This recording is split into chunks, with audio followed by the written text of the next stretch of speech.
Exiting. The following section has several examples of approved hardware. These are examples only and do not show the full range of what is allowed.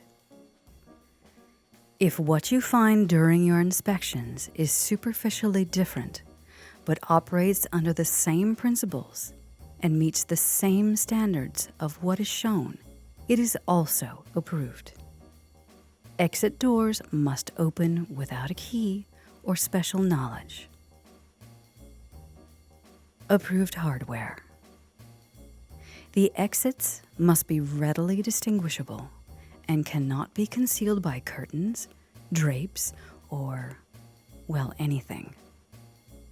Self-releasing, also referred to as no knowledge or one-action hardware, provides single-motion exiting when the interior lever is turned.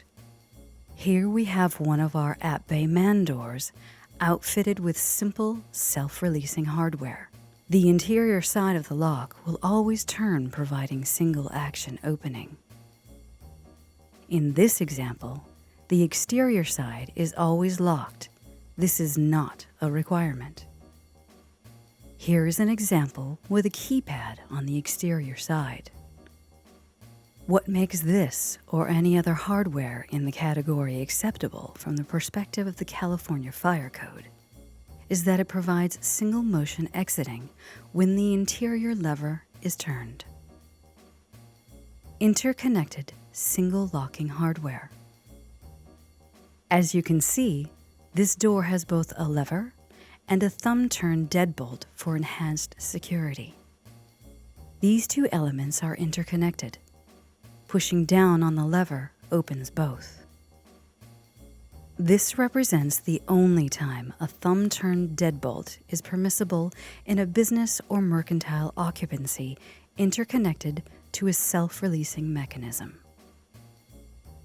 Interconnected multi-point locking hardware. On the right, we have an older door with its hardware exposed. On the left, we have a newer door outfitted with interconnected multi-point locking hardware. You just can't see it. The top and the bottom both have locking mechanisms. They are interconnected and, in this instance, released by panic hardware.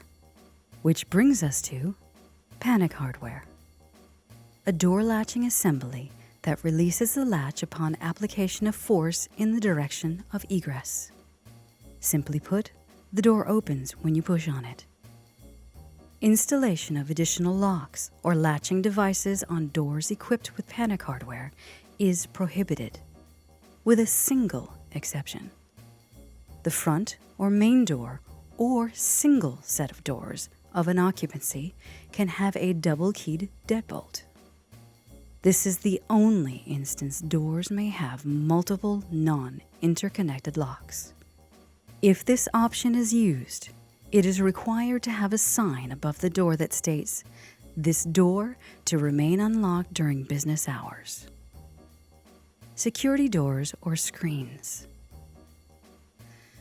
Using a security screen on the outside of a door, as is shown, is permitted.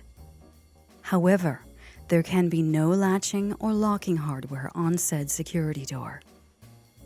Additionally, the security door cannot be mounted on the interior of the occupancy. Electromagnetic locks.